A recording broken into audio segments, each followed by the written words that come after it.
Morning, I'm Richard Whiting, the Community Rail Officer for the Heart of Wales line, here at Birmingham New Street today for Community Rail Week, but specifically to promote Wales on Rails, which is a fantastic initiative connecting all of the different transport networks and heritage railways in Wales in one place.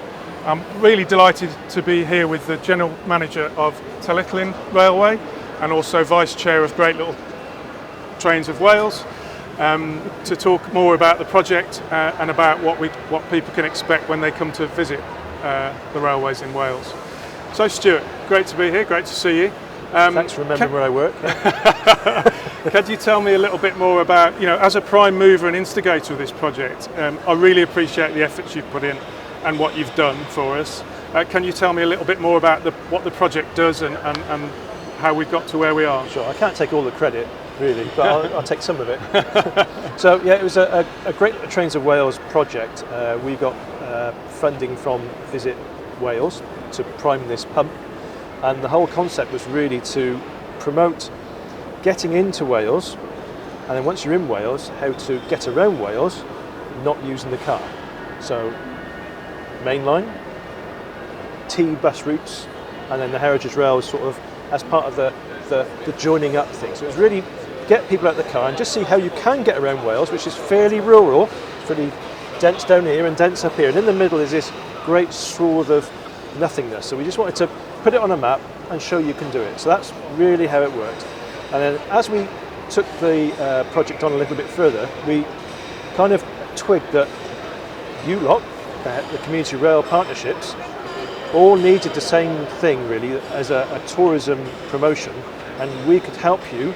So we engaged with you lot, added to our pot, and we made something that was much bigger than we ever thought, and it's here, it's now, it's really exciting. It's the first 6 months of it being launched really. I think it's a real asset to us all, everyone involved, both on the network lines and on the heritage lines. So as someone who's recently moved to Wales but always been very keen on it, has holidayed a lot here in the past, what I really appreciate is that you can go to one site, look in one place and see where to go and what to do. So specifically talking about the Great Little Trains of Wales, if I was someone new looking at the site and wanted to sort of think to myself, which one of these shall I visit first and what differentiates the different railways, could you tell me a bit about that? Sure, yeah. Well, obviously everybody has to go to the Tylwyth first because that's the one I manage. But it's a good one to actually start. So this little railway here that runs between Tywyn and Abergynolwyn, or Nantgwrnol, is 7.5 miles, but it's so significant in the whole picture of heritage railways, and it was the world's first preserved railway. It was the first one that was actually taken by volunteers and run by volunteers. And then that single railway has sprung up to about 130 odd railways in the UK. So we've got a network now of heritage railways, all based on the template that the Tylwyth produced. So that was 1951, that was preserved. And then as you can see then, we've now got 12 members in our midst in the Great Little Trains of Wales.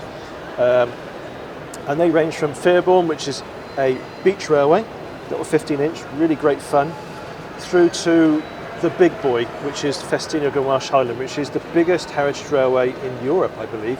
40 odd miles, you can go all the way from Blaenau Festiniog right round to Carmarthen, not Carmarthen, on the fantastic Welsh Highland, which is just amazing, through Aberglasney Pass. You've then got the iconic Snowdon Mountain Railway, which is the rack railway that goes up Snowdon. Bala Lake, who've got great plans of extending into Bala Town, Welshbourne Llanfair. Historic line, hasn't been touched since it was shut almost. Vale of Rydal, a very famous railway from Aberystwyth, and we don't forget the Brecon Mountain. And there's a few more. So great range. You've got to do them all, Rich. Right, I'll look forward to doing that. I'll work my way through them, thank you. So talking about Tylwyth specifically then, So you talked a little bit about the start of it. Yeah. What's happening at the moment, what's happening in the future, what are the plans for Tylwyth? Tylwyth is a very original line. 1865 it was laid, it hasn't changed. There's no change at all, because we know where we're going now, after that many years. All of us are facing an impending problem with coal. We're all steam railways, we all burn coal as part of our existence, and getting that coal is a headache that we're all taking at the moment.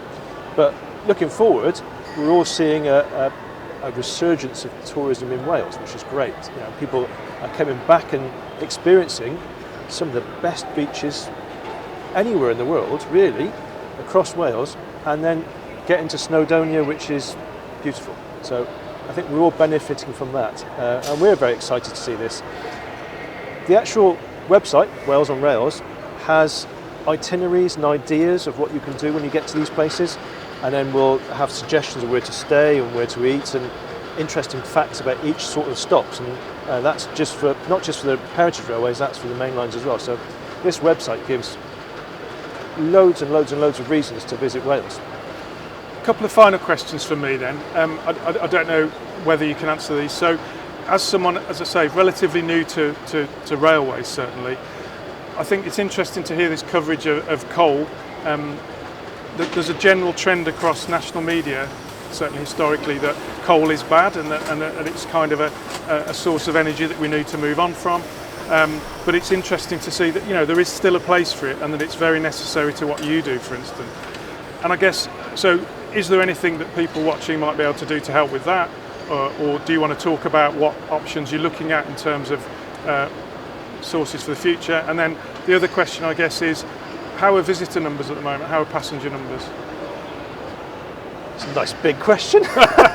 Okay, feel free not to answer it. No. I mean, the coal situation is something we're all facing a lot on. I was in the Senate last week talking to the politicians about it. Our coal consumption is, as a heritage railway movement, is 26,000 tonnes a year, which is less than 2 weeks' supply of a power station. It's not massive.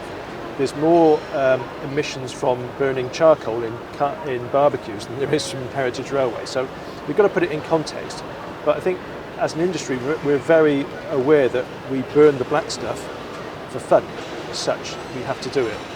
But I think there's also, as an argument, there's education. Wales is built, a lot of it, on coal. So the whole of the identity of South Wales is coal. The valleys, the way it's all set up. And we're now getting a generation of people that turn up and do not know what this black stuff is. So I think we have a place in heritage to show how the whole country became not dependent on coal, but made its fortunes on coal. So I think we've got an education thing. But we are looking at examples of e-coal, where we're using a mix of coal and biomass to burn. We're doing trials of that, and even at Tailfin, the last couple of weeks, we've been burning rapeseed oil husks and oil as a briquette.